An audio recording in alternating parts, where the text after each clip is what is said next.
Hello, Louisiana Beer Reviews. We're doing another video, and this is Labatt Ice. Labatt Ice. We cannot get this in our area, and thank you, Wayne, for sending this to Jay and him sharing it with me. This comes in a classic black can. It's got the Canadian flag leaf on it, which is the oak leaf? Maple leaf. Maple leaf, I'm sorry.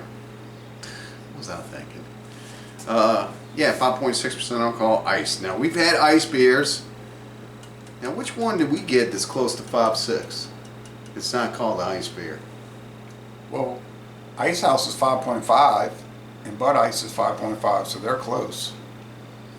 You know, they're close.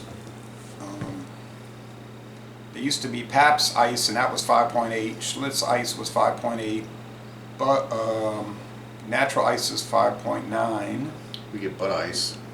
That seems to be popular. 5.5, yeah. 5. That's the only ice beer that doesn't taste like ice beer today. You used to always say, when I first met you, you'd say ice beers taste like freezer burn. They do. They have a.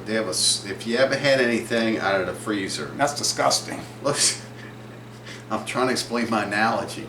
So if you get some ice cream and you eat it out of the top, and then you don't go back and get ice cream for a while, and it's got like that frost on it, that's kind of like what it tastes like. It tastes like that frost. You know what I mean? Anyway. I don't eat enough ice cream, but I've had stuff that was freezer burnt before, and I immediately dumped it in the trash. Okay. Oh, now it's steaks, man. Or anything. Cook them and cut down. I never freeze steaks. I just eat them. You know. You can always look. You can always do like you do with toast. You know. It's great. Yeah. No thanks. And then put butter on it.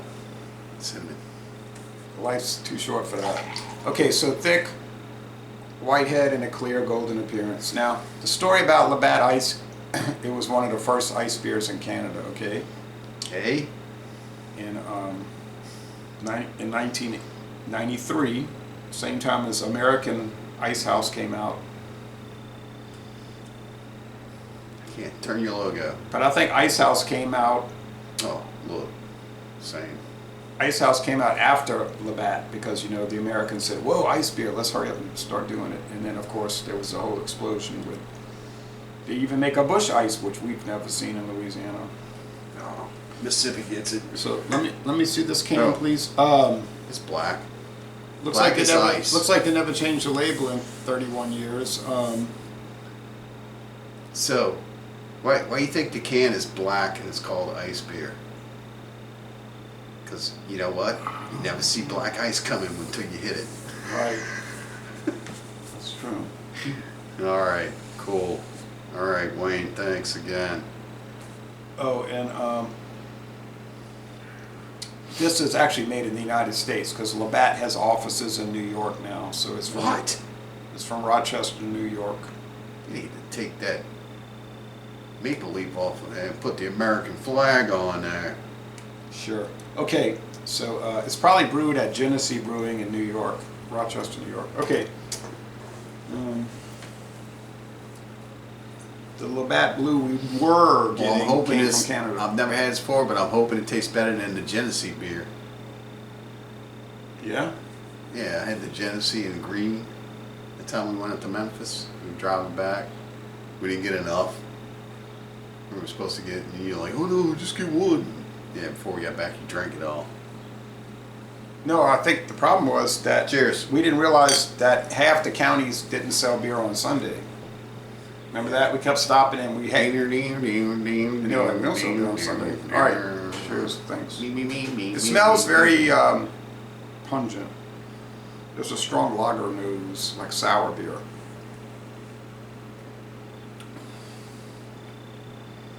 Tastes like ice beer. Tastes like a good ice beer though. It's got a lot more flavor. But it's got that ice to it.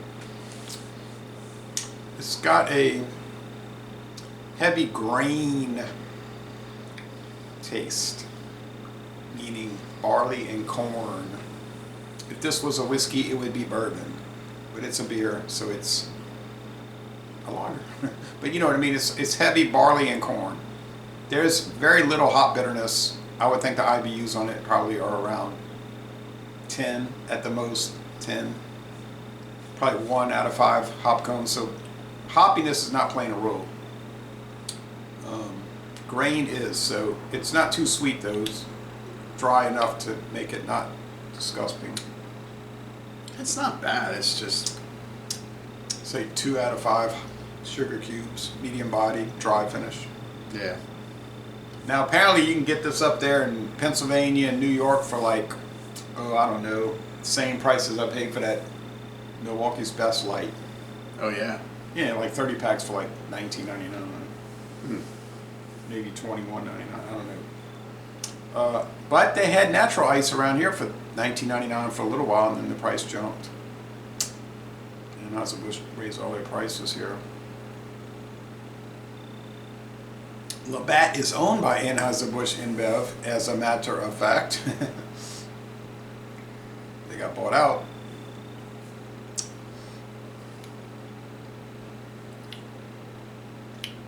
So what score do you give this thing? It's kind of ordinary. I think the ice beers we get around here are better than this one. I appreciate it coming so we could taste it.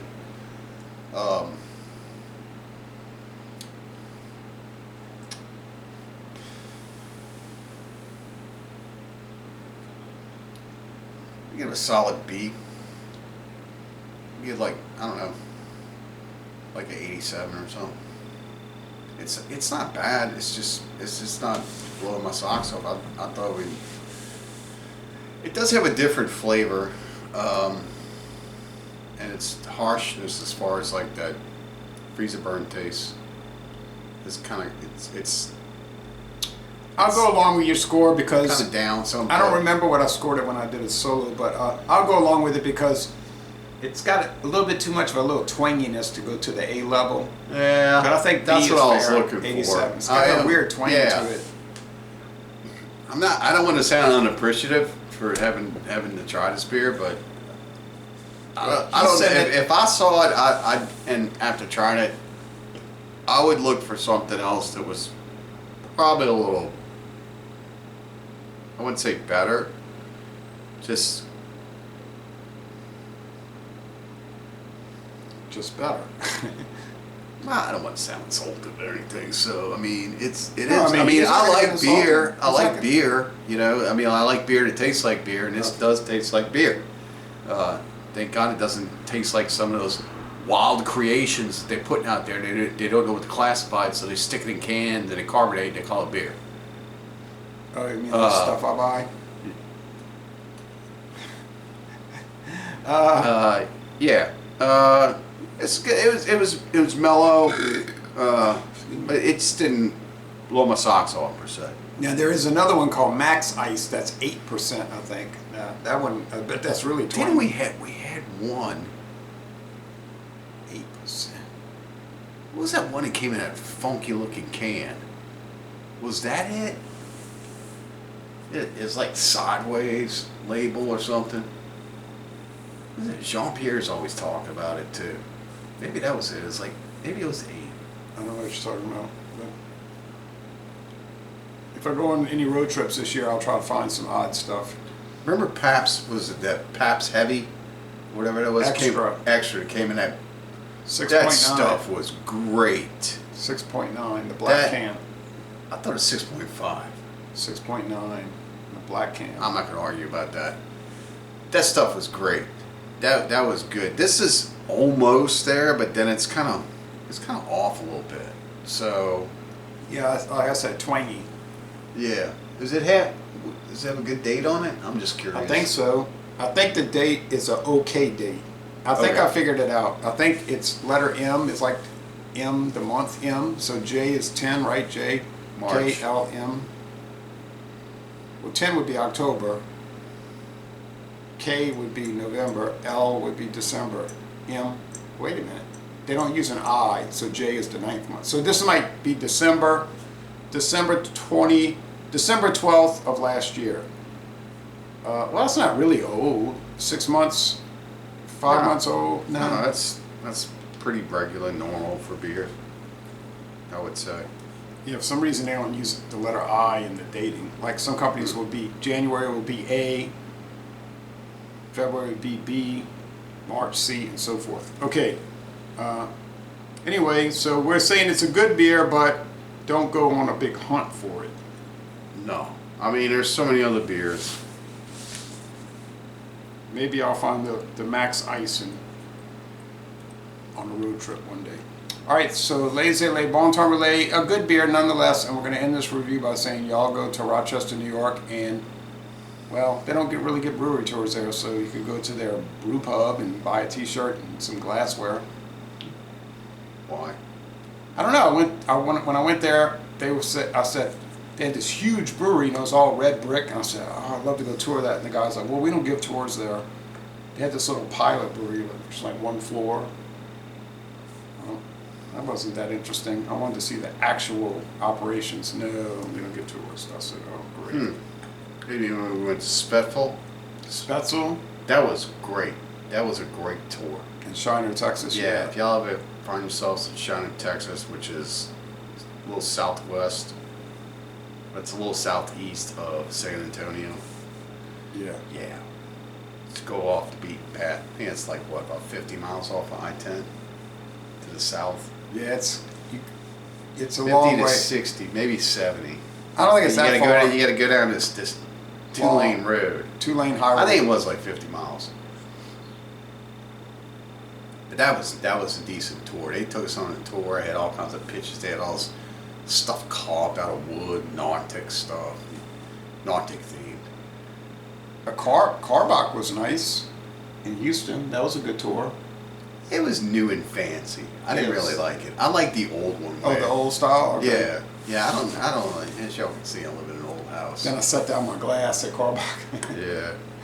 Somebody else came up and didn't see it and kicked it off the balcony. That was crazy. All right, anyway, so thanks for watching and goodbye. Adios.